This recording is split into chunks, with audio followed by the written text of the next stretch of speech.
I had to literally sit down and have a conversation and be like, this can either make me or break me. Mm.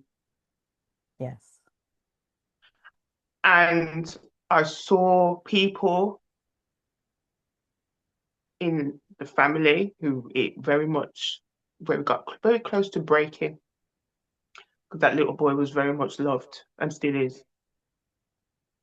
And I had this conversation in my quiet time, and I that was the real question I put forth. And the answer I got back, and also conviction I got to within myself, is I can't allow it to break me.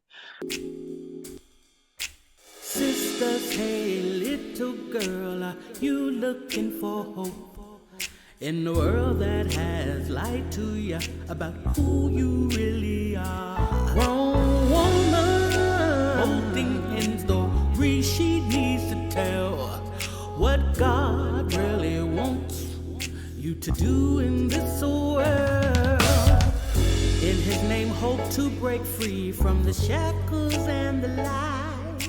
Welcome back to Staci Speaks Hope. Today we have gone international.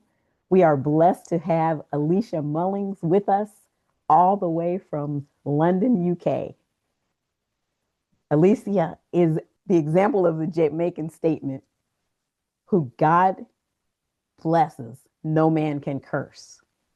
Her experience is a lifetime of facing challenges and showing up with that beautiful smile, with opening her heart, with the podcast that she hosts, Sense Only Podcast.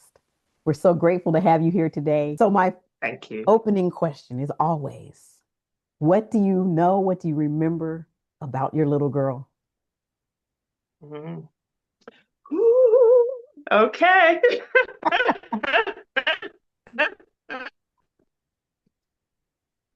So, what I remember about everyone in my family and everyone close to me calls me Leash. So I'd say, what would we say about Little Leash? Little Leash, I'm the eldest of my siblings. So we could go down a whole rabbit hole of first child Right. positioning. Um, and I have the wonderful blessing of Jamaican grandparents. Mm, My parents are first generation born here in the UK. I am then the second generation born here in the UK. That is a whole thing in itself, because the UK is a very interesting place, yes. especially for Black people. That's the subject in itself. Um, and because I come from a family of Jamaican ancestry, Caribbean ancestry, basically, for my grandparents to get here, they are a part of the Windrush generation. As much as Mm, that's commonplace in terms of knowledge over here in the UK, I actually am learning that it's not well known around the world. So the yeah. most simplest way I can say it is, my grandparents got here to the UK by way of invitation from the British government after World War II, when the country needed to be built back, Mm, and they basically reached out to the Commonwealth. So as much as some people in this country like to believe that Black people just arrived, and Asian as well, and there's things going on in terms of race and treating people in a certain way, actually we were invited here. mm, Anyway, conversation for other days. And that's pivotal information in terms of what has contributed to shaping me, and specifically Little Leash. So to start with the most, I can say the most part, Little Leash had an absolutely wonderful, I had a wonderful childhood. My childhood was, as I said, I had Caribbean grandparents, and when they got here, they came as community. mm, So my grandparents came with their siblings, their cousins, their friends. they all came over on the ships because by invitation. I'm going to keep emphasizing that because of what we're living through right now in the UK and the world. In the world. And yeah, so, and because they all came over together, the community was tight. So they always made time for each other and traveled around and always visited each other, blah, blah, blah. So I say that to say, as the grandbaby went with Nan and Granddad when they go to see their homies, little Leisha's with them, traveling around. So to be fully immersed in my culture and my heritage, I hold that so dearly now. It's so beautiful, and it's very much shaped me as well. Yeah, so I really love the fact that because everyone was so tight and that was how everything was shaped and molded.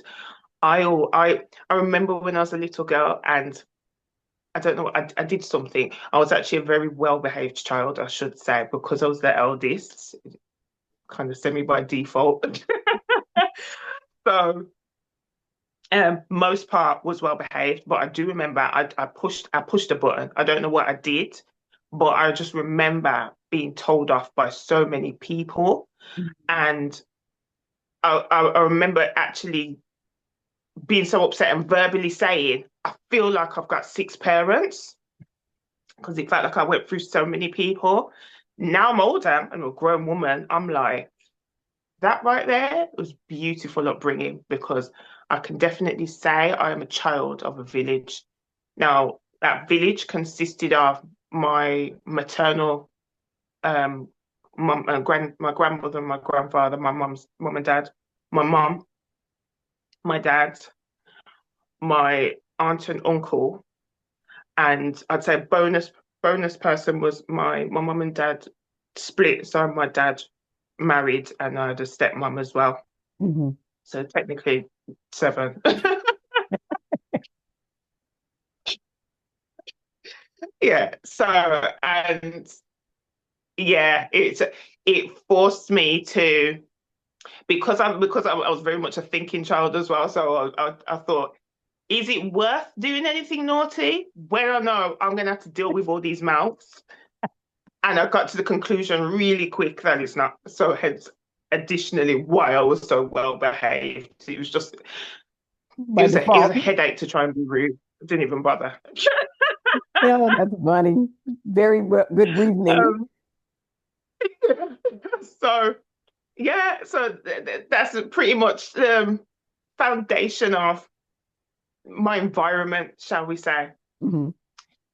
Now, we in terms of this, oh my gosh, there's so many layers. I'm not going to be speaking with flow. I think I'm just going to be remembering things and just popping things out sporadically. So work with me, folks. As it comes to your heart, all good. As it comes, yes, as it comes to me, I will just remember things and I'll just throw them out there. So, yeah, beautiful. I can say most part I felt very safe. I felt very, very blessed. So as much as my mum had her own place, and then obviously by default my dad and my stepmom lived somewhere else, but they lived, my dad and stepmom left our city and moved. Basically, I'm originally from a place called Birmingham in England, which is the second city. Even though I live in London now. So when I was a little girl, I was in Birmingham and my dad and stepmom left and moved to London. Okay. It's just over 100 miles difference.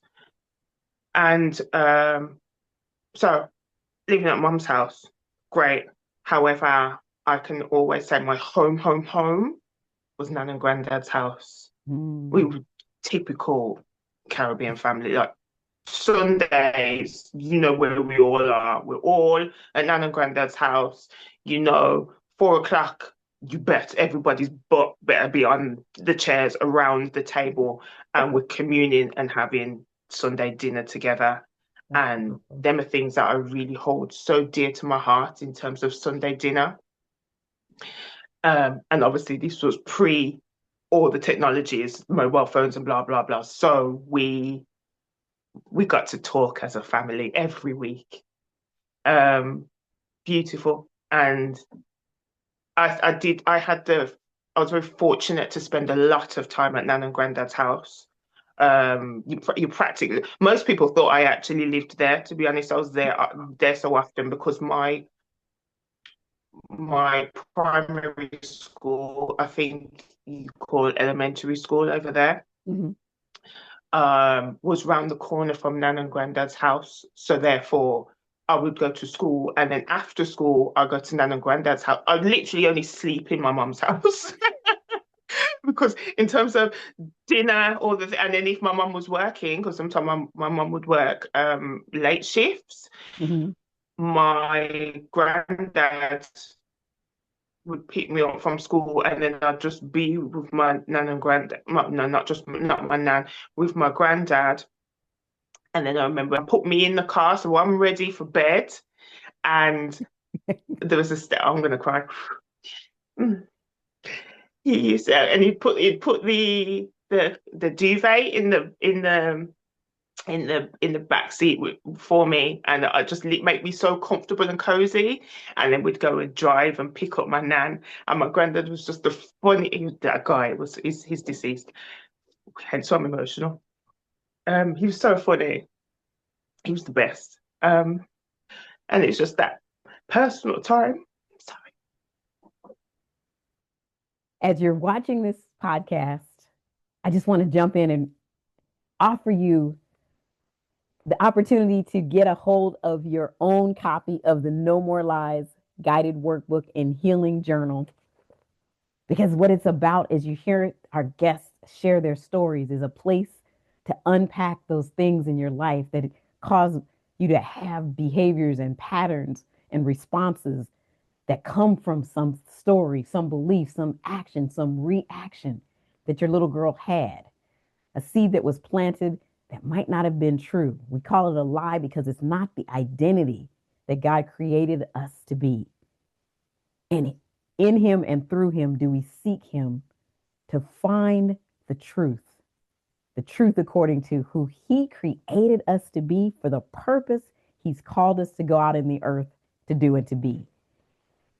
So here it is, No More Lies, guided workbook and healing journal. And it takes you through some prompts and steps and encourages you just to stay on the path. You can get your own copy at stacyspeakshope.com, STACI speakshope.com. And I'll send you a signed copy and offer you an opportunity to work on it in a group as a workshop, because sometimes it's hard to do this work alone. So keep listening, stay tuned, and we'll drop the link so you can get the copy for yourself. It's beautiful that you have that. It brings up the emotions. But what a blessing. I just want to honor the feeling that you're having, honor the love that you experienced, that you can draw back on that. So don't be sorry. Yeah. It's part of being in the journey.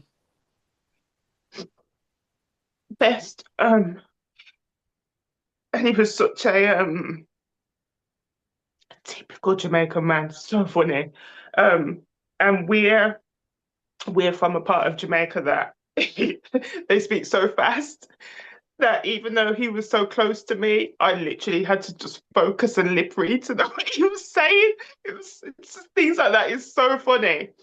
And like when we pick up my nan from work, and when they used to open the gates of where she worked, and like because it was so late at night, everybody's just running out because obviously they've been there all day, and my granddad just used to make jokes about the people running out of the gates and things like that. It was just the best memories. Yeah, and I feel so fortunate to be in my family. My family's my mum's family and my dad's family.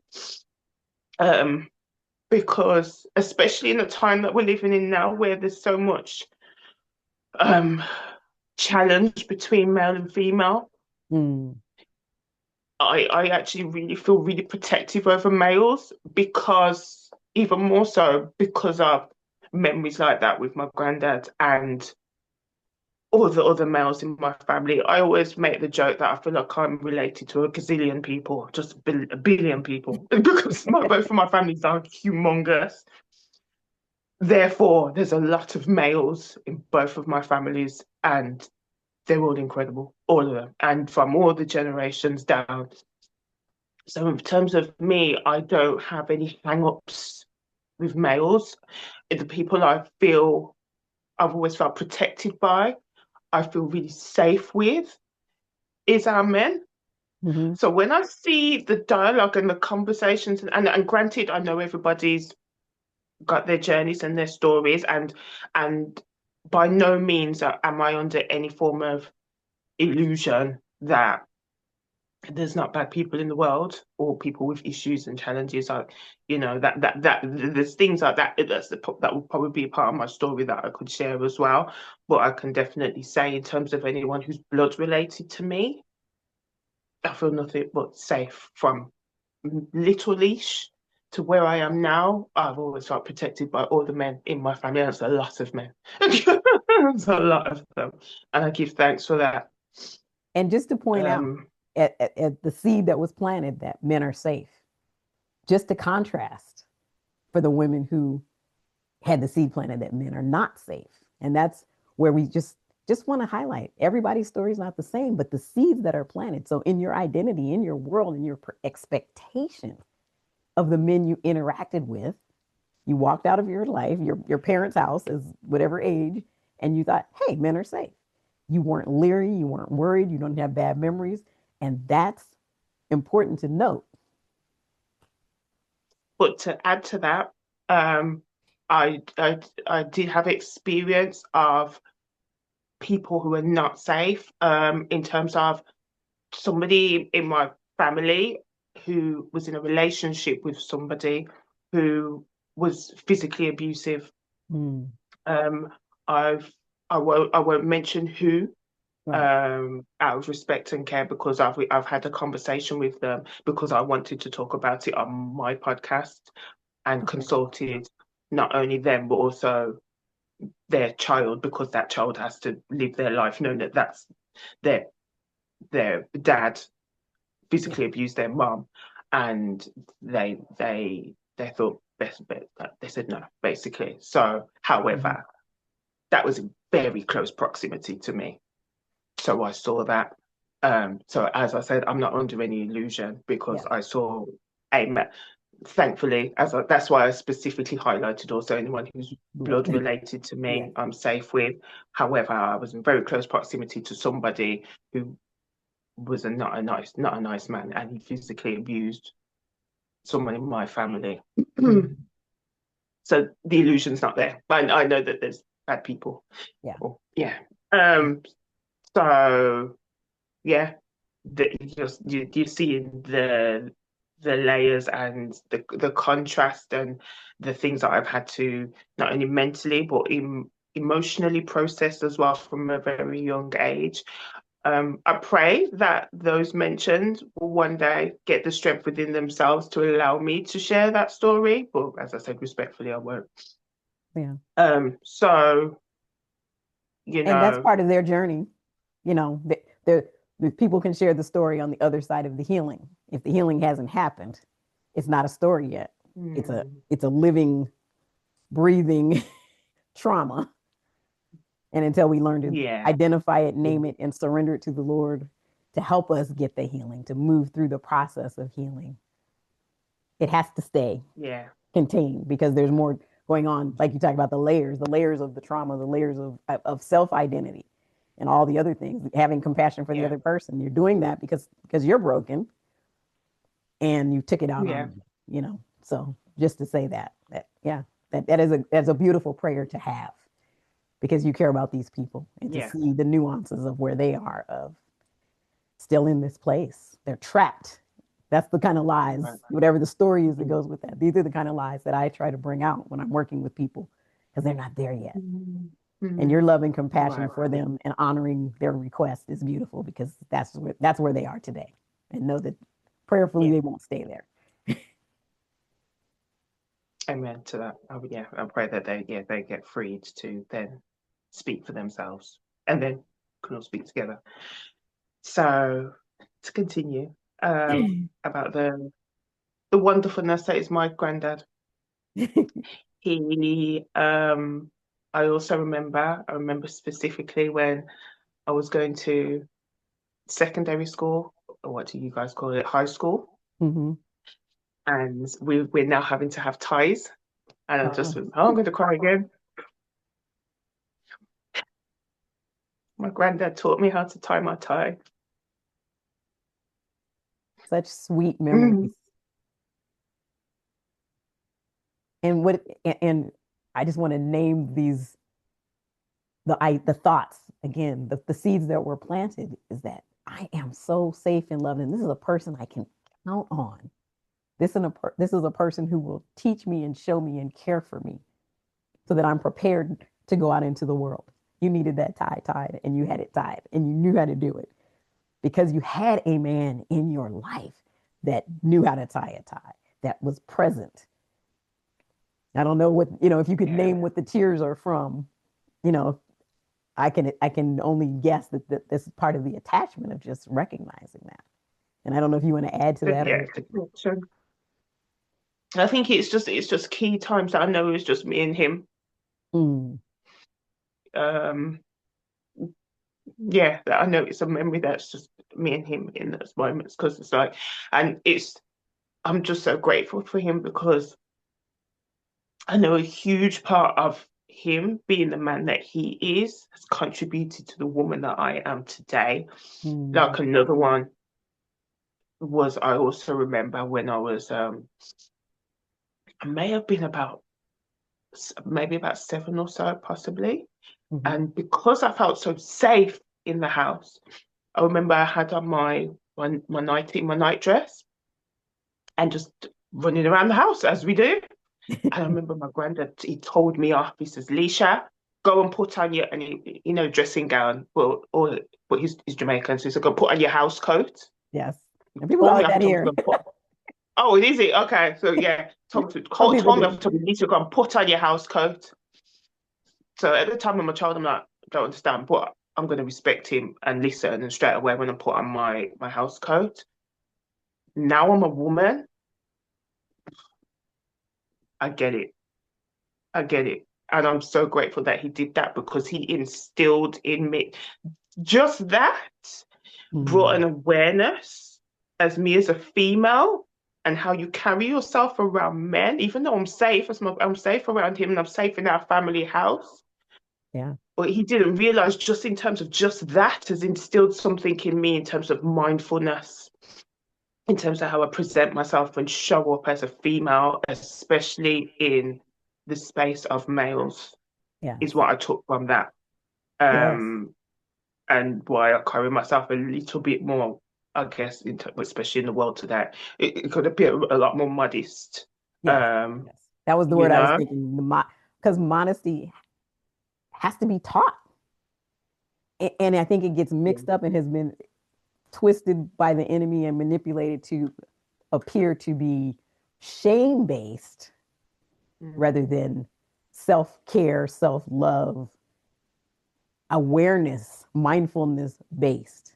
To be aware that everybody seeing you in your skivvies, and you're down to what decent and in order. There's a decency factor that is not always understood mm, because the offset is, oh, that's just about shame.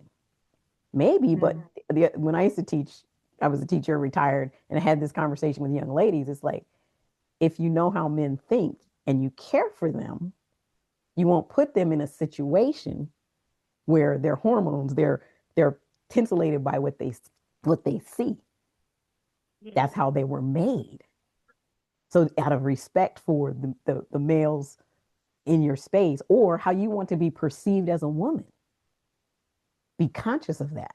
So without all the yeah, words at 7 years old, you learned a lesson that you had to maybe understand much later, but now it shows up. And so, as you were speaking earlier, I wanted to ask you, what are those other characteristics that were instilled in you as a woman that you are today, based on that special relationship you had with your granddad?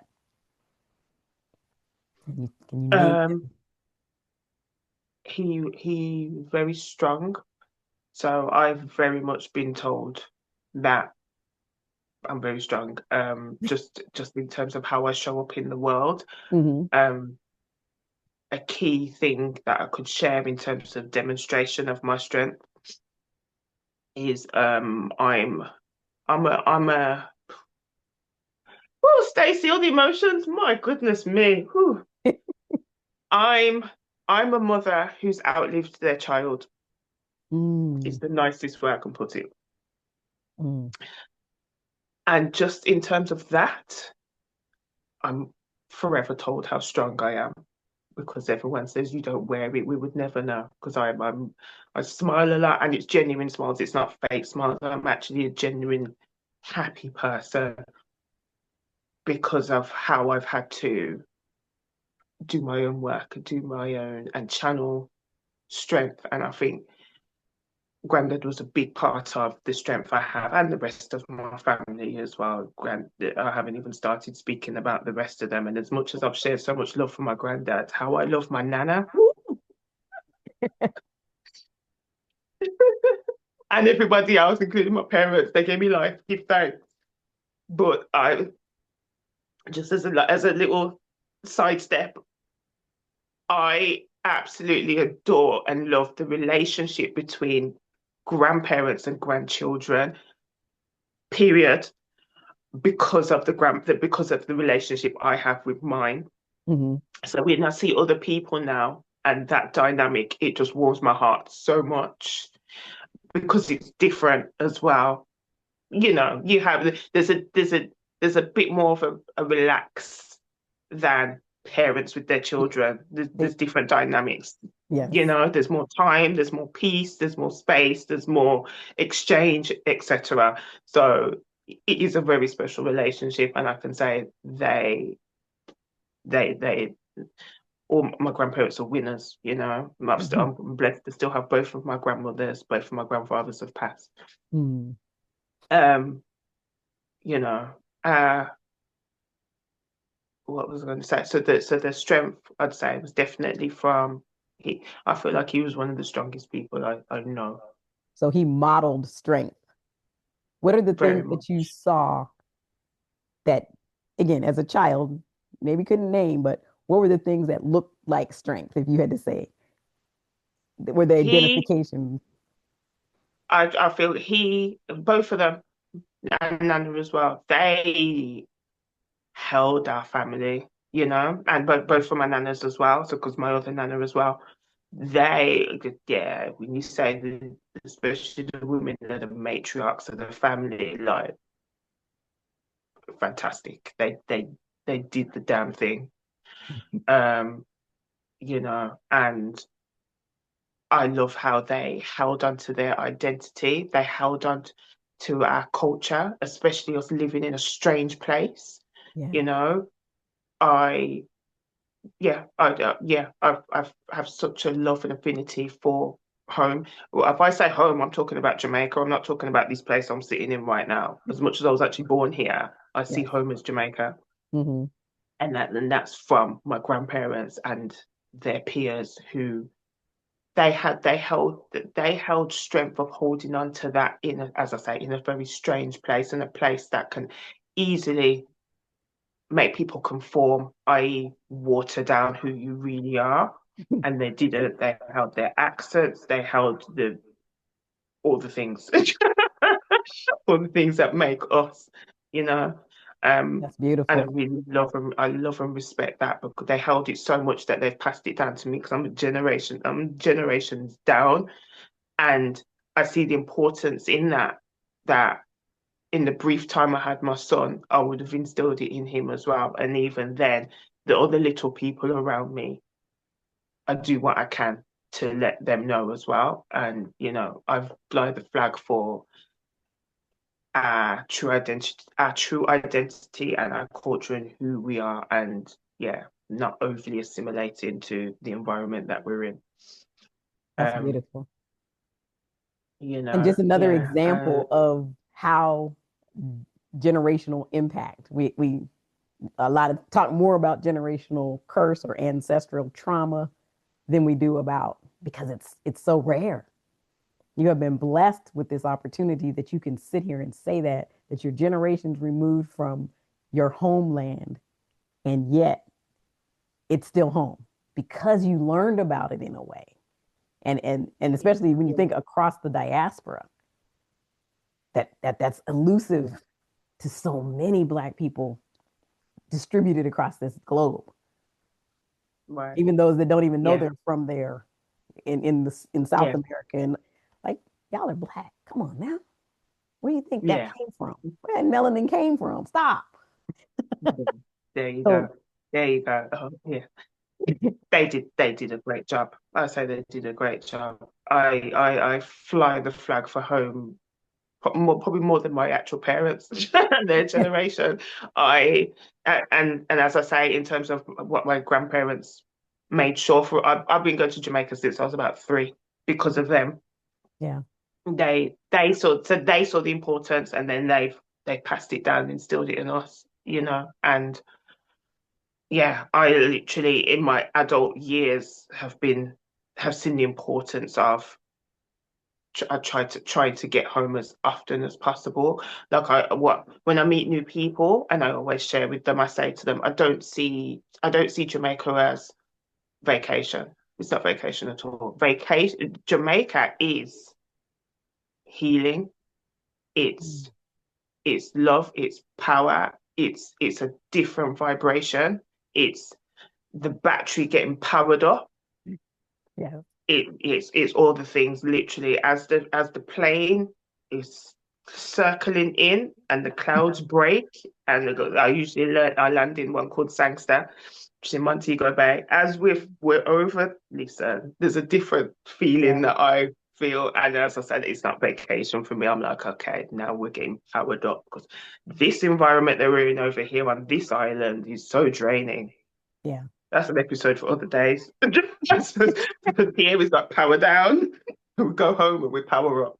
Yes, Um, that's beautiful. And as you think of this connection and this journey through life, from the little girl to the woman that you are, through the things that you've been through, your bio mentioned challenges, as as you can articulate, what did you see the connection to this history, this family line, this infusion of culture? How did those help you navigate through the challenges? And I don't know how much you want to go into the details of those, but just let's, for our listeners, let's share a little bit more about that as people going through their journey.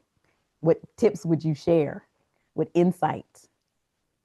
I definitely, one of the things that I regularly talk about is knowing yourself. It's unfortunate that so many people are physically here, but they don't know themselves. You can Mm, ask people certain questions and they have zero clues about themselves, and I'm like, you live with you all the time of every day. If there's anyone you need to get to know, it's you. And it's the beautiful thing that they all instilled in us is the beauty of yourself, yourself and identity. I didn't realize they were doing it at the time, but as I said, now I'm a grown woman reflecting. I'm like, they made us, we needed to know who we are, and we were not going to get lost in the source right. of the environment where we are, you know. That and so the identity, but also another key thing is community. No man or woman is an island, as they say. I know it sounds so cliche, and we're social beings. We need each other, and that's Absolutely. the beauty that they shared with us was community, coming together, holding together, and being that safe space for each other. Um, but I think, yeah, community was a big thing from them. I think something. they just did as the norm. And I guess us viewing them, we took for granted. But then when we get to our generation and we see everybody so separated and dispersed, I feel it now. And Mm-hmm. it makes me sad because I'm like, it's things that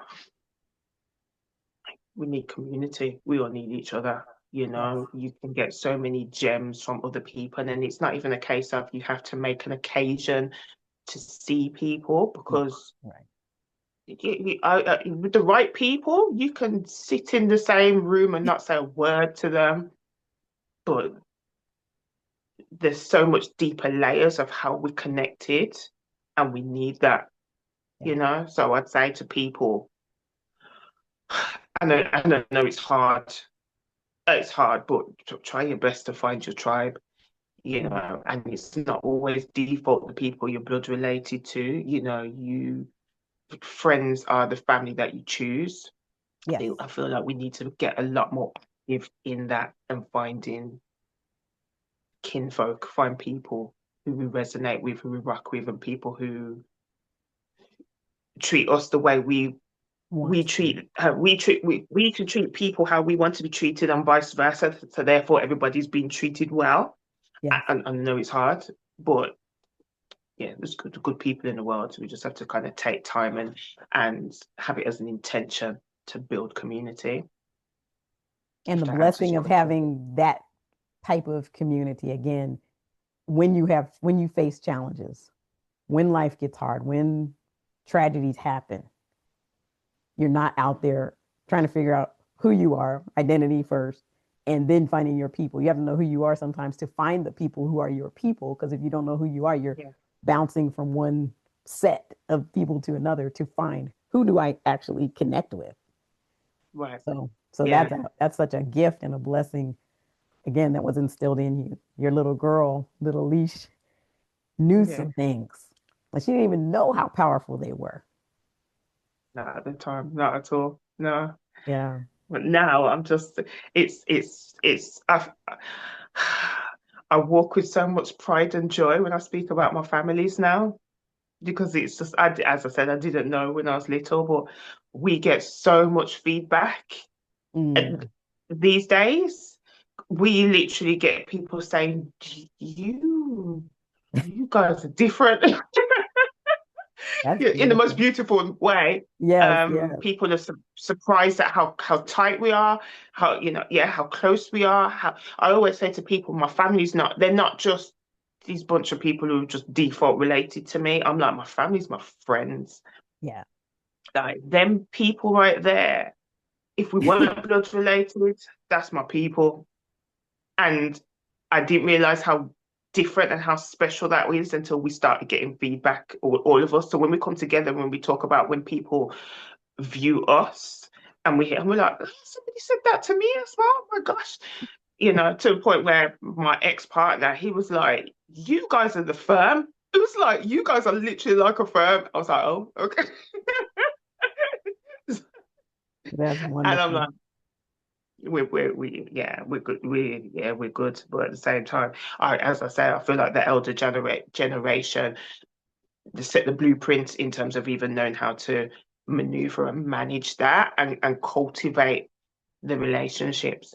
You know, not everybody's perfect. There's the few outliers within the family, but when there's a million people, I think a percentage of about 2% are off. It's Yeah, not bad. not bad at all.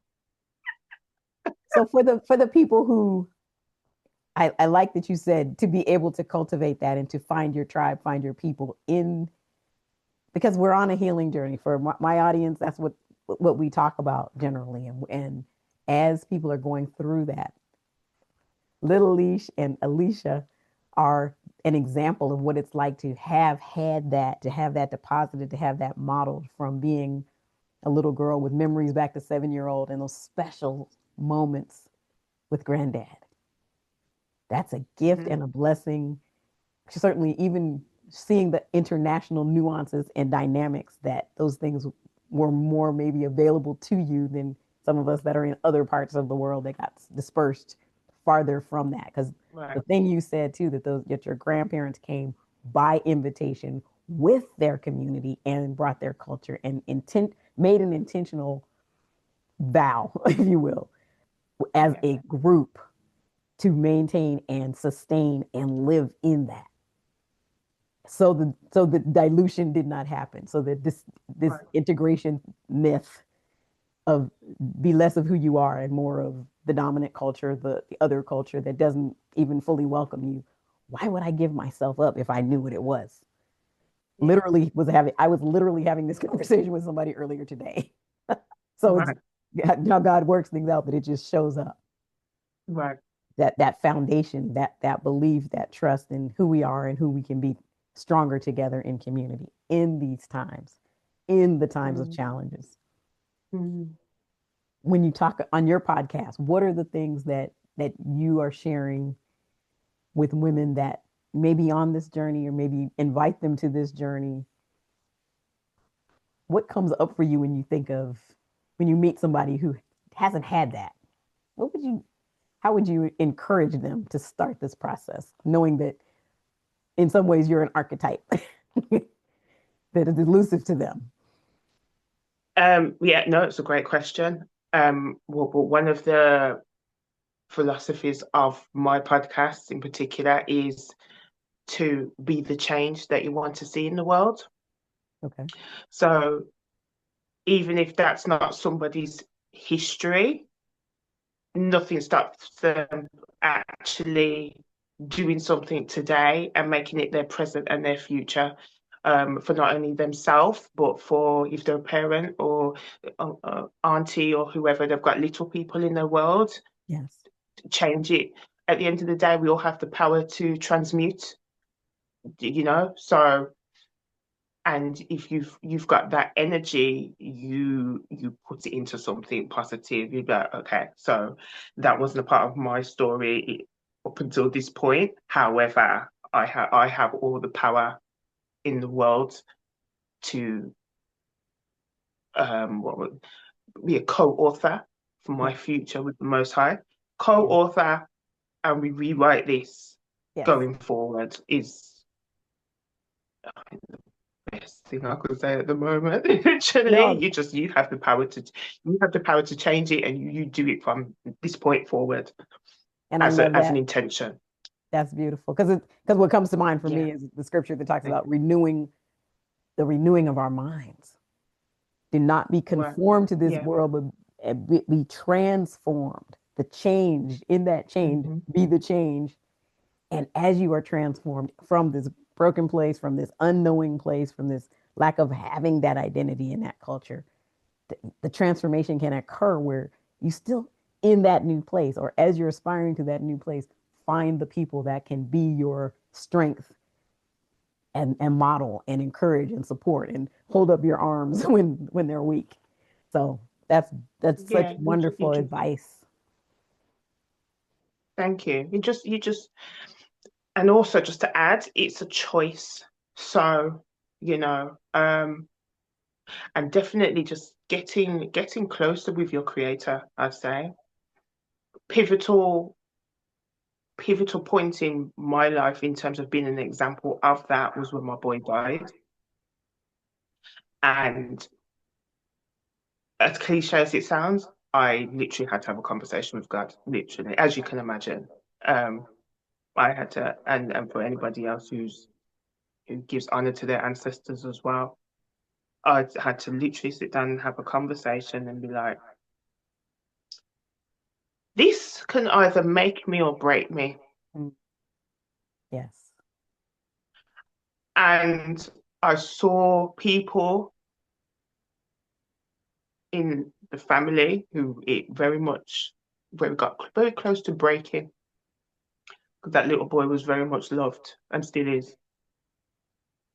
And I had this conversation in my quiet time, and I that was the real question I put forth. And the answer I got back, and also conviction I got to within myself, is I can't allow it to break me. And within that was I was very selfless in that point, because the people who actually Good times. Okay. people who I really thought about was my mum and dad. Because I thought, my mum and dad have just lost their grandson. And I says they can't lose their daughter as well. Mm. That was a key moment where I was like, you know what? This has to make me. I can't make it break me. Even if it's not for me, it's for my mum and dad, you know? And that was what I feel like that was a key step in me moving forward and channeling granddad and everybody else in the strength to get me to who you see sitting in front of you today with my own podcast and my own things going on. And once again, I use the word transmuting that, which could have broken me and left me depressed in a bed somewhere, or could have ended up in a madhouse, or anything could have happened. Right. I made the conscious decision that no, it's not me. And it's funny because we've just recorded an episode today and we touched on this subject where, oh, that's my train of thought. Yeah, I was just like, oh, it's gone. It will come back. But yeah, yeah, I couldn't let that happen. Well, just that this was on your heart and mind, first of all, today. Mm. Who knew that was going to come up twice, right? So your heart was already tender. It was on your Yeah, mind. But also yeah, in your mourning and grief and loss, you didn't just think of yourself. And I believe that's indicative of the community that was poured into you, the love that you and the safety that you felt, that you couldn't just say, "Oh, well, I'm hurting, I'm broken, I'm grieving," and not get beyond yourself. mm, Another example of the seeds that were planted and the woman, how they look in the woman you are today. right, And as right, you can yeah, tell this story, there's many mm, people watching who have lost their children. mm-hmm, And they might have just mm-hmm, had it happen, and they might have just be at the place where they've got to just make that decision that you and have that conversation with God that you talked about mm-hmm. and look within themselves. Is this just about me?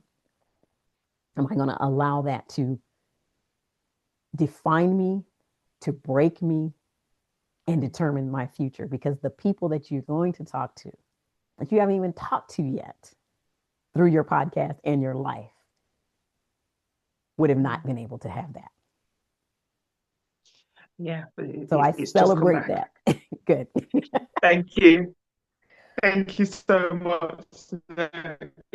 It, it, it's gone again. What is happening with my memory? Oh my goodness. Oh, it's gone again. Sorry, continue. Yeah. That was it. It's come back. Right. I within this, as I was sharing today with my guest, that I never took the stance of why did this happen to me? I've never said that in terms of my boy leaving Earth. Um, because of who I am and how I show up in the world, um, and who God is in my life, with the family I come from, all the rest of it, I've never said why did this happen to me, because even within that and within that strength, I've always said I know why it happened to me. And I've owned it like that because I'm like, I would never wish that on anybody in this world ever. Mm. If I had enemies, I wouldn't even wish it on them, but I don't have any, give thanks. So the fact that it got put into my story slash our story, I'm like, I see why it was me, because I feel like I have tools and I have the ancestral strength to be able to get to the point where I am today, where I can channel that into things where I can now be of service to everybody else, and I can now help everybody else. And for me, it's not theory. I'm like, it's lived experience, Yes. Yes. and it's not even lived experience. I'm still living it, and I will live it till I close my eyes as well. And yeah, so yeah, I from just to add to what we were saying before, this strength has put me in a space to be able to even show up with this level of tenacity. That's amazing. I had a kidney my kidneys failed when my son was 2 months old. Gosh. And I, like you, did not ask that question. And knowing in me, I mean, God told me I was going to be healed. 13 years later, I got a kidney transplant from a stranger. But in that space where I could have asked, why me? I heard it from God and within myself, because you could handle it, because you were made for this. Right. I smiled through 5 years of dialysis. They asked who the patient was. I used to praise dance and I did it through my stomach and had my little bag up on the sound booth when I was at rehearsal. Like, hold on, I got to do something right quick. In the evenings when I had to do rehearse. So I resonate with that. And we, again, it's a choice, but it's also something that was deposited in us. Why not me? Because I was made for this. Yeah. God gave me what it took to get through that, to be standing today, 18 years post transplant, 62 years young, looking younger. Only God, like you say, I don't look like what I've been through. You don't look like what you've been through. Right. But there's something that was deposited in us because what we went through was not for us, but for the people we get to tell the story to. We get to share on the other side, the book I'm having me to write. And on the other side, there is hope. Right. Yeah, when that thing happens, what do you feel but hopeless, despair, despondent? And you got to make that get to the other side. Right. So you can look back. That's it. Yeah. That's it. And you can find the victory. Yeah. Yeah, that's me. And then and then Nana as well. Yeah, she's my heart as well. And then that's another story within itself in terms of what, as a family, we're having to go through things now because Nana, God bless her, she's currently in the later stages of dementia. Yeah. So we're having to go through that as well. Yeah. I always say to people, and I'm probably going to do an episode on this. As much as I said I'm related to a gazillion people and I love a gazillion people, ooh, as a family, when the gazillion people start reducing and everyone starts leaving Earth, no words. You know, that's a story in itself. At my age, I think I'm close to nearly 30 funerals and burials, including my child. I mean, yeah. That's a lot. It's a lot.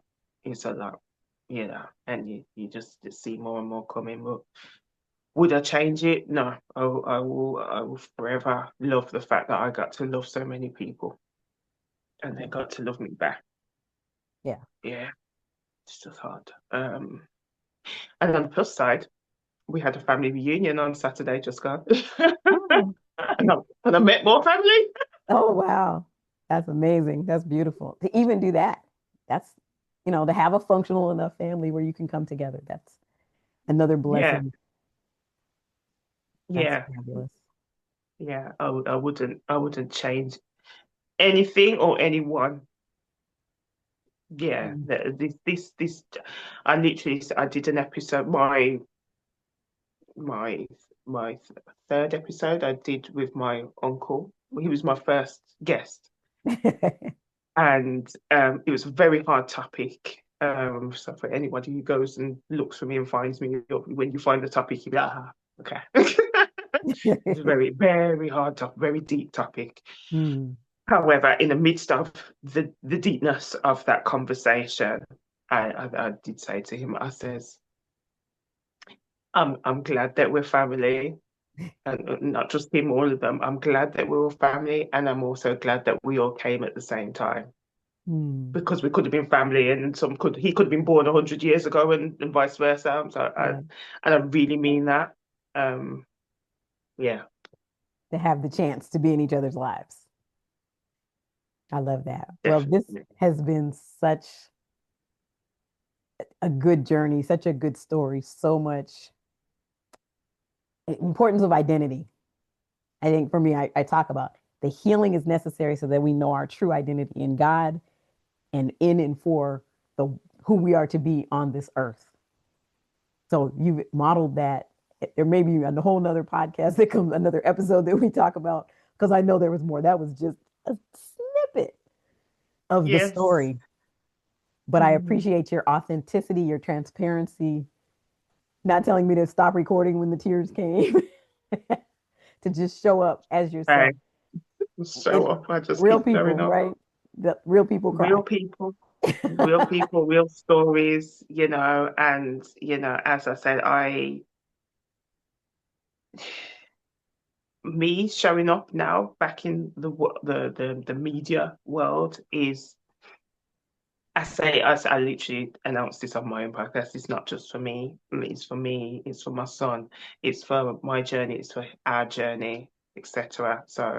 Yes. So that being said, I have a responsibility of a legacy of somebody who I'm representing, but they're not here. So I have no choice but to show up. Just another thing before that's very special that I'd like to share. Oh, and I'm probably gonna cry. So hey, people just know me as the crying lady. But I guess you can see how much I've got a lot of love, and it's all deep. My boy, I actually named my son after my granddad. Oh, So section of his name is actually named after granddad. Now this will freak everybody out. So my, you know what? No, I'm gonna go there and I'm gonna try and summarize as quick as I can. So so when I was when I was getting close to having him, I think I was literally at 36 weeks. I was in my dream. My granddad came into my dream, and my granddad he did this. Now since my granddad's been deceased, I've seen him twice in dreams, and that was the second time. My hmm. granddad appeared, and he went like this to me, as into a clock. Okay.